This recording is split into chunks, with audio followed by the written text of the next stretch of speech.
Muy buenos días, bienvenidos. Eh, Hoy en la materia de Biología 2 vamos a ver el tema de herencia y biotecnología. Mi nombre es Lenin Escobar Pérez, acompáñenos. Muy bien, en la clase pasada decíamos sobre la herencia genética, lo que es el ADN. Ahora vamos a ver algunos conceptos para poder entender qué es la herencia y cuáles son las leyes que que rigen para que entendamos todo esto. Entonces, vamos a empezar con el ADN. Nos dice que fue descubierto en 1953 a partir de observaciones de los investigadores que son Watson, Crick, Wilkins y Franklin. Pero además de eso, existieron otros investigadores no menos importantes que dieron paso a este descubrimiento. Entonces, el ADN significa ácido desoxirribonucleico y existen en todos los seres vivos. Existen tanto en plantas, animales como personas. Y todos en sí tienen rasgos peculiares que van a definir cómo van a ser los nuevos individuos. Entonces, en el compuesto en el que se codifican las características que presentan los individuos, las cuales se transmitirán a sus descendientes. Es decir, que la información que contienen las células dentro del núcleo, pues vamos a tener que tienen el ADN ahí dentro. Pero estas células, al dividirse, van a formar células hijas con la misma información genética. Entonces, los ácidos nucleicos son moléculas informativas constituidas por secuencias de nucleótidos que tienen un orden y un lugar específico de acuerdo con el código genético de cada organismo. Es decir, que cada organismo va a tener su propia información para replicarla a los nuevos individuos. Entonces, cada nucleótido a su vez está conformado por un grupo de fosfato, un azúcar y una de 4 bases nitrogenadas. Entonces, esas proteínas pues van a formar lo que es el ADN. Los millones o miles de nucleótidos que forman la molécula del ADN se enlazan mediante un grupo fosfato de uno de los hilios y la desoxirribosa de la siguiente figura, como ustedes pueden observar aquí. Entonces tenemos aquí los nucleótidos y que a su vez está conformado por fosfato, una base y un azúcar. Entonces, estos son los que van a tener toda la información de los genes y que se van a expresar en el genotipo. Entonces, aquí vemos la cadena de doble hélice, de cómo está conformada y dónde va a tener lo que son los fosfatos, azúcares, las bases. Entonces, en el inciso A, pues nos dice que tenemos un nucleótido que consta de un fosfato, un azúcar y una de 4 bases, que es la adenina, la timina, la guanina y la citosina. Entonces, esta cadena pues va a estar formado de estas 4 bases. Ahora bien, en el concepto cromosoma, pues tenemos que es un material genético de los organismos y este está dividido en varias moléculas que se enroscan y se compactan. Entonces, de esta manera se organizan durante el proceso de reproducción celular y además de todo esto permite que la célula madre tenga un mejor control sobre la distribución del ADN, ya que estas pues van a cumplir diferentes funciones dentro del organismo. Las células de los seres humanos cuentan con 46 cromosomas, es decir, 23 pares. Entonces, por otro lado, las bacterias tienen un único cromosoma celular. Y en el caso de, por ejemplo, la hormiga australiana, Myrmecia pilosula, las células de las hembras cuentan con apenas un par de cromosomas y las de los machos con un único cromosoma. Entonces, en las diferentes especies que tenemos en el planeta, pues vamos a encontrar que algunos van a tener más cromosomas o menos cromosomas, pero todos esos van a cumplir la función de replicar esa información de sus padres. Ahora bien, tenemos el concepto de gen, que nos dice que es la secuencia completa del ADN de un organismo y es distinta de una especie a otra. Entonces, también es de menor medida en individuos de la misma especie. Pero en biotecnología se puede utilizar, por ejemplo, en las plantas, que a pesar de que los frutos son diferentes, se puede hacer un híbrido para mejorar la genética de estas especies. Igual suele suceder con el ganado bovino. Y también nos dice que determinan la producción de sustancias necesarias para mantener la vida de los organismos. La transmisión de los genes de los progenitores a los descendientes ocurre en la reproducción. Es decir, una vez que ocurre esa fisión binaria, pues estas empiezan con la parte reproductiva y a su vez mandan información para que el individuo sea idéntico al anterior. Ahora tenemos el concepto de herencia, que nos dice que es la transmisión de genes o rasgos de los progenitores a los descendientes. Entonces los genes son los responsables de nuestra estatura, nuestro color de piel, color de ojos, tipo de cabello y cualquier otra característica que nosotros tengamos en nuestro cuerpo. Entonces muchas veces nos dicen, por ejemplo, de que si nos parecemos al papá, a la mamá, al abuelo, a un familiar, y es precisamente a eso, a los genes, a los cromosomas y a la herencia. Entonces hay ciertos patrones que rigen, por ejemplo, en los genes dominantes o recesivos, que vamos a ver más adelante, pero que tienen una vital importancia para poder entenderlos. Entonces, en la reproducción sexual, cada progenitor contribuye con la mitad del ADN que se encuentra en sus cromosomas. Por lo tanto, un gen se puede expresar de distintas formas. Un ejemplo de ello es el gen que codifica el tipo de pelo, que puede manifestarse de manera ondulada o bien puede ser de forma lacia. A cada una de las distintas manifestaciones de los genes se le conoce como alelos, y estos alelos pues van a ser esos responsables, pero también en el ambiente pues puede haber cambios, por ejemplo, o algún tipo de mutación, donde el cabello quizás no salga negro y salga blanco. Entonces eso es debido a los alelos que están dentro de los genes, y esa es una clara manifestación de los patrones de herencia que son descendientes de los padres. Entonces, todos los alelos tienen una posición determinada o fija en el cromosoma, en el cual pues, le vamos a llamar locus.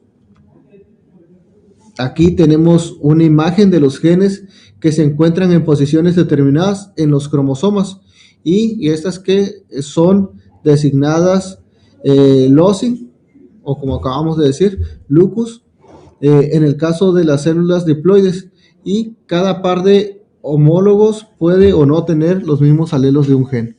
Entonces, por ejemplo, aquí vemos en esta imagen, en este mismo gen, cómo tiene los mismos alelos, y aquí en el mismo gen, pues vemos cómo tiene diferentes alelos. Entonces, decíamos del cabello que puede ser lacio o puede ser ondulado. Entonces, aquí podemos ver esas diferencias. Ahora bien, vamos a ver las leyes de Mendel, que nos dice que aunque antes de 1865 se tenía la idea de que la herencia biológica era el resultado de la mezcla de características de los progenitores, pero en este tiempo aún se desconocía por completo el mecanismo por el cual pues, se llevaba a cabo. Entonces ya se tenía la idea de que sucedía empíricamente, pero pues no estaba comprobado, hasta que Gregorio Mendel hizo aportaciones de gran relevancia para la genética. Por lo tanto, a él se le considera como el padre de la genética, que fue un monje que en el patio trasero de una iglesia pues hacía sus experimentos. Entonces él lo que le ha valido de ser conocido como el padre de esta disciplina. Entonces tales contribuciones teóricas fueron el resultado acertado de interpretación de sus experimentos con entrecruzamiento de plantas, principalmente con las de chícharo, ya que pues era una planta que se reproducía fácilmente. Y pues con ella inició sus experimentos, pero utilizaba otro tipo de plantas, no solamente la de chícharo. Entonces, ¿cuáles fueron las experiencias de Mendel? Pues él aprendió de su padre acerca de injertos y el cultivo de árboles frutales. Entonces ya tenía un conocimiento básico sobre la cruza de plantas o los injertos. También tenía un amplio dominio en la fecundación de plantas y tenía conocimientos en probabilidad. Entonces esto ayudó a que hiciera aproximaciones para sus experimentos. Mendel también utilizó plantas de chícharo porque su flor es hermafrodita y sus órganos sexuales, los estambres y pistilos, están completamente rodeados de pétalos. ¿Qué quiere decir hermafroditas? Pues que esta planta tenía los dos sexos, era macho y hembra a la vez. Entonces, esta estructura impide que la flor sea fecundada por otra flor. Mendel extraía los estambres de las flores para evitar la autofecundación, asegurando que solo se fecundaran las plantas que él manipulaba. ¿Qué es lo que hacía? Pues cortaba una flor y hacía el cruzamiento directamente con otra flor. Entonces la hacía de manera inducida. Entonces aquí tenemos el ejemplo de las características de la estructura de la flor de chícharo, donde se muestran los órganos masculinos y femeninos que deben ser manipulados para lograr la fecundación cruzada. Entonces aquí vemos que tenemos una flor intacta y aquí tenemos una flor diseccionada para mostrar sus estructuras reproductoras. Aquí tenemos el carpelo, que es un órgano femenino y que produce óvulos. Y aquí de la misma manera tenemos los estambres, estos de color cafecito, que son los órganos masculinos y que van a producir el polen que contiene los espermatozoides. Entonces, de esa manera, pues él hacía ese entrecruzamiento para tener nuevos individuos. Ahora, ¿en qué consistía el diseño experimental de Mendel? Pues él aplicó análisis estadísticos y de probabilidad a los resultados. Tomó en cuenta características contrastantes que se podían observar.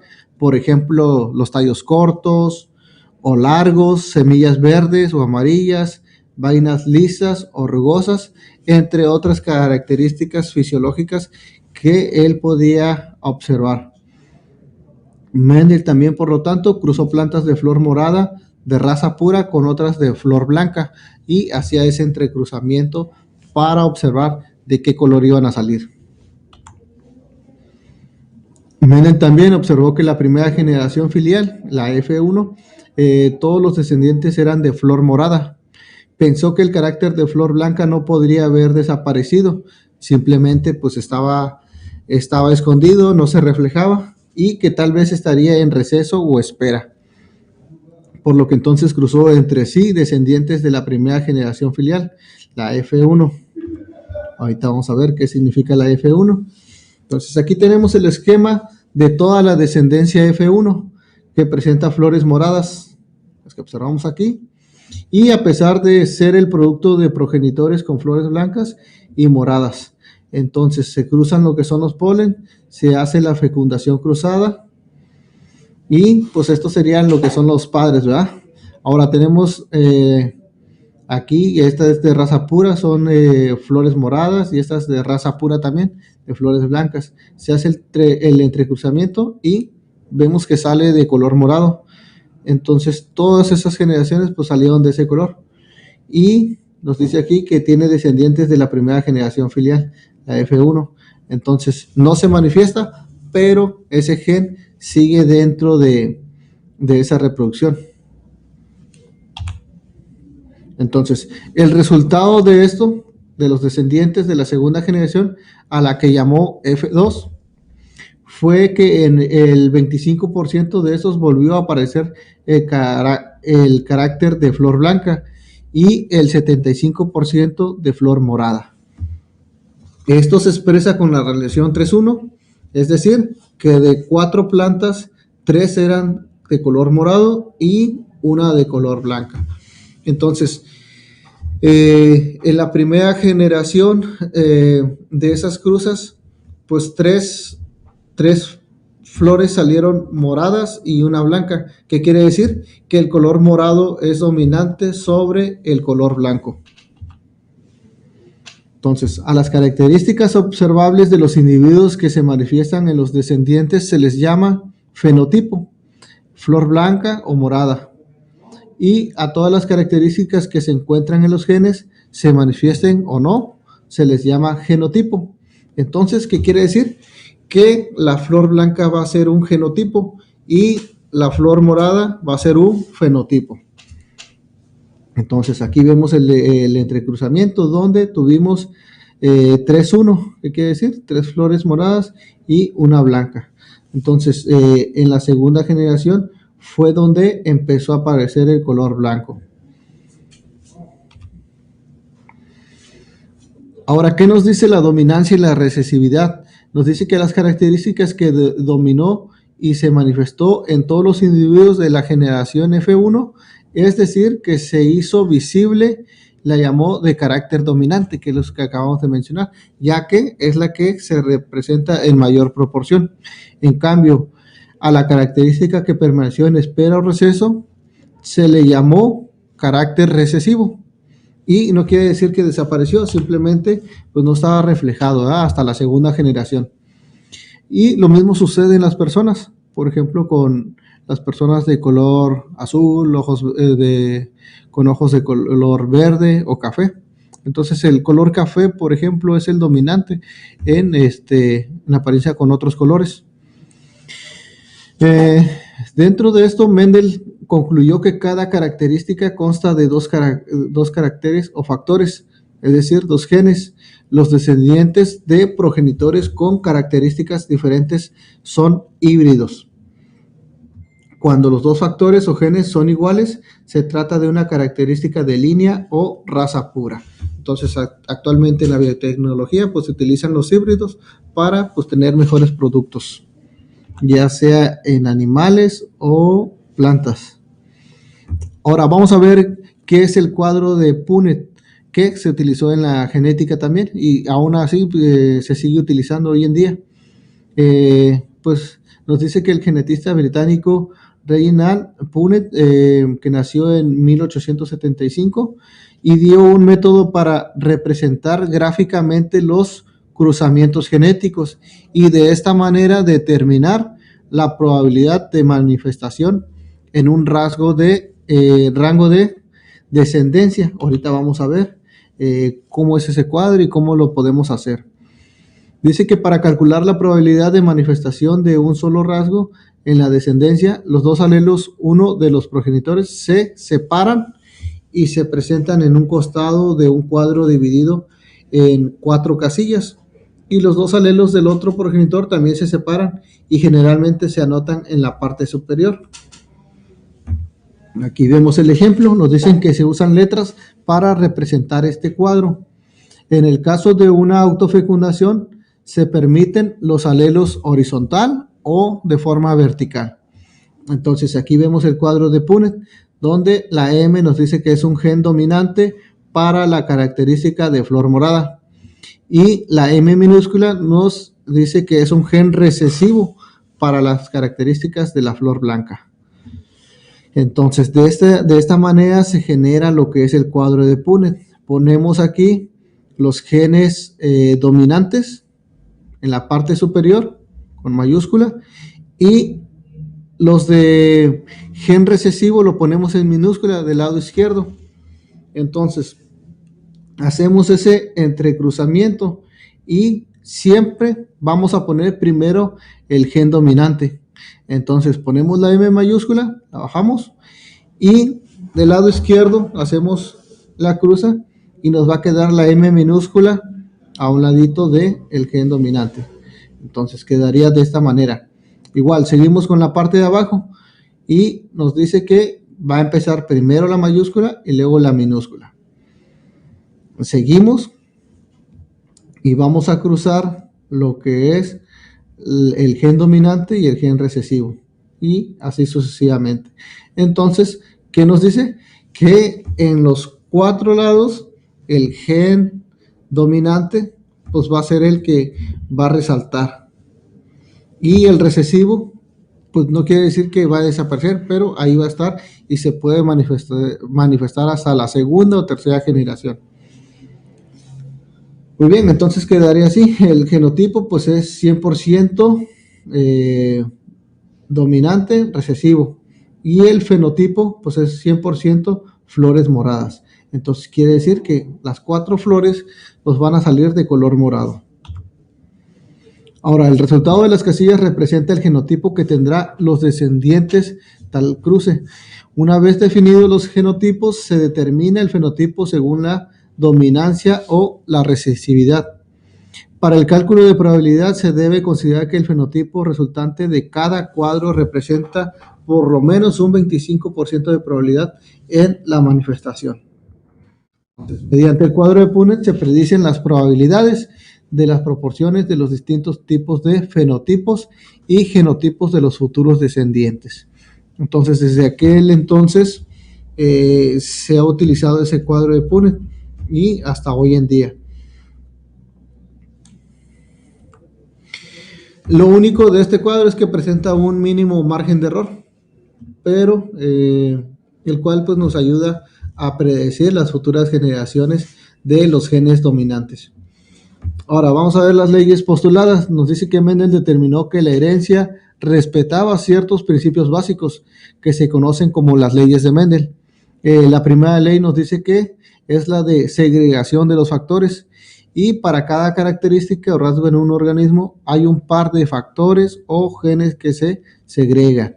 ¿Qué quiere decir esto? Que se separan durante la formación de gametos, pero que pueden aparecer nuevamente en la segunda generación. Por ejemplo, eso sucede también en las personas cuando tienen el cabello ondulado, ojos de color, que en la primera generación no se manifiesta, pero en la segunda sí, o quizás hasta la tercera, pero ese gen recesivo mantiene esa información en los siguientes descendientes. Ahora vamos a ver la segunda ley, es la de la distribución independiente. Nos dice que 2 características o rasgos de un mismo organismo se distribuyen en los gametos de una manera totalmente independiente una de la otra. Entonces, aquí vamos a ver que tenemos los genes dominantes. Si vemos, tenemos una S y una Y mayúscula, y todo tenemos aquí chícharos de color amarillo y de color verde. Entonces vamos a hacer los entrecruzamientos y vemos que en la primera cruza nos salen todos amarillos, pero en la siguiente generación ya nos salen mitad y mitad, ¿verdad? 2 amarillos y 2 verdes. Pero algo peculiar también, hay un gen recesivo que donde el chícharo sale de forma rugosa, y vemos cómo se presenta hasta la tercera y cuarta generación en un 25%. Entonces, esto nos ayuda, el cuadro de Punnett nos ayuda a determinar la probabilidad y la estadística de las características hereditarias. Ahora bien, vamos a ver las características genéticas de fenotipo y genotipo dominante y recesivo. Nos dice que esta noción resulta de la necesidad de explorar la herencia, tanto por sus rasgos visibles como por la información contenida en el código genético, y que esto está relacionado con el carácter recesivo y dominante. Entonces, de esta manera podrían definirse por un gen dominante y uno recesivo que se encuentren presentes en el genotipo de un individuo. Entonces, solo un gen dominante es visible. ¿Qué quiere decir? Que se expresa en el fenotipo. Entonces, todas las características que se pueden observar, pues van a ser fenotipos. Y las que no se pueden ver, pues son las de los genes del genotipo. En los esquemas de herencia, como los cuadros de Punnett, se representa al gen dominante con mayúscula y al recesivo con minúscula. lo que habíamos dicho en el cuadro de Punnett. Mendel logró identificar las características independientes y establecer cuáles eran las dominantes y las recesivas, gracias a la noción de diferencia entre genotipo y fenotipo. Aquí vemos también algunas características de la planta de chícharo. Por ejemplo, aquí tenemos las formas dominantes, que son el color verde, el color amarillo, y los genes recesivos. Por ejemplo, el recesivo es la forma rugosa, y aquí tenemos el color verde. También otra característica es la forma de la vaina. Aquí, si observamos, es lisa y aquí rugosa. Aquí vemos otra característica, otro rasgo, que es el color de la vaina, que es color verde, pero hay un gen que interviene para que igual se manifieste de color amarillo. Aquí vemos el color de la flor, morada y blanca. Entonces este también es un gen recesivo. Tenemos la ubicación de la flor, que se presenta en las junturas de la hoja, y en el gen recesivo se presenta en la punta de las ramas. El tamaño de la planta también se manifiesta con una altura de unos 180 centímetros aproximadamente, que es el dominante, y el recesivo, que se presenta de 20 a 40 centímetros aproximadamente. Entonces, todos estos rasgos, todo lo que estamos platicando ahorita, pues es muy importante para la ciencia y la tecnología, ya que esto interviene en la agricultura, en la ganadería, y de esa manera podemos tener mejores productos. Por ejemplo, para los agricultores, cuando van a comprar la semilla, pues se fijan que genéticamente estén bien para tener mejores productos. Lo mismo sucede en la acuacultura, para la reproducción de peces, de crustáceos, de moluscos bivalvos. Entonces se trata de tener una buena genética para poder asegurar el producto, que tenga una buena calidad. Y lo mismo sucede en el ganado, con las vacas, ovejas, puercos, donde pues se busca tener una mejor calidad, tener mejor producción. Entonces es gracias a la genética y a la biotecnología que se puede llegar a todo esto. Ahora bien, ¿cuáles son las variaciones genéticas? Pues nos dice que con el avance de los estudios sobre la genética, diversos investigadores se percataron de que existían múltiples casos de genes que se comportaban de formas distintas a las que fueron predichas por Mendel, con lo que se descubrieron nuevos principios de complementar las leyes de Mendel, y que hoy en día se conocen como herencia postmendeliana. Entonces, a pesar de que Mendel contribuyó mucho en la genética, pues no se quedó ahí, sino muchos investigadores, incluso hoy en día, pues siguen aportando más para ampliar todo ese campo. Entonces tenemos también la dominancia incompleta, que en algunos casos de cruzas no hay dominancia de un rasgo sobre otro, sino una mezcla de ambos rasgos. A este fenómeno se le conoce como dominancia incompleta. Un ejemplo de ello es la cruza de plantas maravillas, la Mirabilis en Jalapa. Al no existir dominancia en el color de la flor de los progenitores, ya sea rojo o blanco, los descendientes híbridos de la generación F1 producen un nuevo fenotipo de flores rosas. Entonces ahí hay una combinación de colores que demuestra la mezcla de las características de los colores rojo y blanco. Entonces a eso se le conoce como dominancia incompleta. Entonces quedaría así, y sucede mucho en las flores matizadas, por ejemplo, y cualquier otro tipo de plantas como las rosas. Entonces tenemos la generación progenitora, donde el color rojo es dominante, son razas puras, igual el color blanco. Entonces se hace una cruza donde llega a haber en la siguiente generación una flor de color rosa. Entonces aquí, pues si hacemos la cruza, pues vamos a tener en la segunda generación una flor roja, una rosa, otra rosa y una blanca. Entonces en las siguientes generaciones pues van a salir rosas, ¿no? Y van a ser las dominantes, pero y las recesivas pues van a ser la flor de color blanco y rojo. Entonces nos dice que también la codominancia, que es otro tipo de herencia postmendeliana, que es la codominancia, y en la que se manifiesta el fenotipo de ambos progenitores en el fenotipo del descendiente. Un ejemplo es la cruza de un gallo negro y una gallina blanca, donde los hijos heterocigotos tendrán plumas negras y blancas, van a estar combinados.